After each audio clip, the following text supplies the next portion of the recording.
Hi guys, welcome back to my YouTube channel. ಇವತ್ತು ನಾವು ನಾಟಿ ಕೋಳಿ ಸಾರು ಹೇಗೆ ಮಾಡೋದು ಅಂತ ನೋಡೋಣ.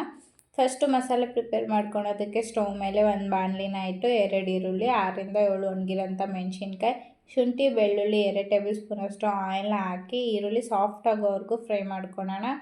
ಈಗ ಈರುಳ್ಳಿ ಸಾಫ್ಟಾಗಿ ಆಗಿದೆ, ಅದಕ್ಕೆ ಚಕ್ಕೆ, ಲವಂಗ, ಸ್ವಲ್ಪ ಜೀರಿಗೆ, ಕಾಳುಮೆಣಸು, ಹುರ್ಗಡ್ಲೆನ ಹಾಕಿ ಅದನ್ನು ಕೂಡ ಚೆನ್ನಾಗಿ ಫ್ರೈ ಮಾಡ್ಕೊಳ್ಳೋಣ.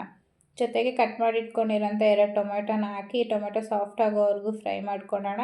ಚಿಕ್ಕದಾಗಿ ಕಟ್ ಮಾಡಿ ಇಟ್ಕೊಂಡಿರೋಂಥ ತೆಂಗಿನಕಾಯಿನ ಹಾಕ್ಕೊಳ್ಳೋಣ. ಈಗ ಸ್ಟವ್ನ ಆಫ್ ಮಾಡಿ 2 ಟೇಬಲ್ ಸ್ಪೂನ್ ಅಷ್ಟು ಧನಿಯಾ ಪುಡಿನ ಹಾಕಿ ಮಸಾಲೆ ಎಲ್ಲ ಮಿಕ್ಸ್ ಮಾಡ್ಕೊಳ್ಳೋಣ.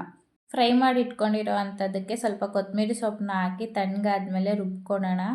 ಚಿಕನ್ ಸಾಂಬಾರನ್ನ ಇವತ್ತು ನಾವು ಸೌದೆ ಒಲೆ ಮೇಲೆ ಮಾಡ್ತಾಯಿದ್ವಿ. ಒಲೆ ಮೇಲೆ ಮಾಡಿದ್ರೆ ತುಂಬ ಟೇಸ್ಟಿಯಾಗಿ ಬರುತ್ತೆ.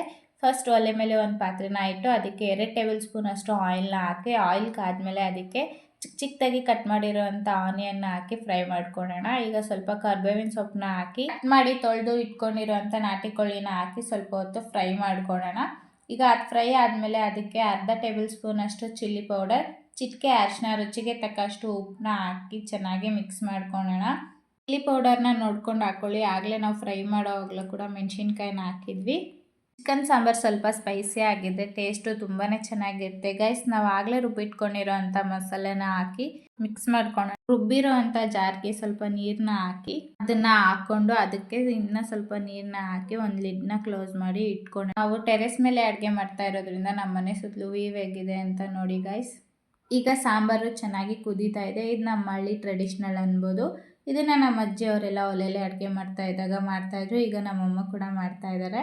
ಒಂದು ಚಾಕು ತೊಗೊಂಡು ಒಲೆಯಲ್ಲಿ ಬೆಂಕಿಲಿಟ್ಟು ಕೆಂಪಗಾಗೋವರೆಗೂ ಅದನ್ನು ಕಾಯಿಸ್ಬೇಕು. ಕಾದಿರುವಂಥ ಚಾಕುನ 3 ಸಲ ಈ ಥರ ಸುತ್ತಬಿಟ್ಟು ಸಾಂಬಾರು ಒಳಗಡೆ ಇಡಬೇಕು.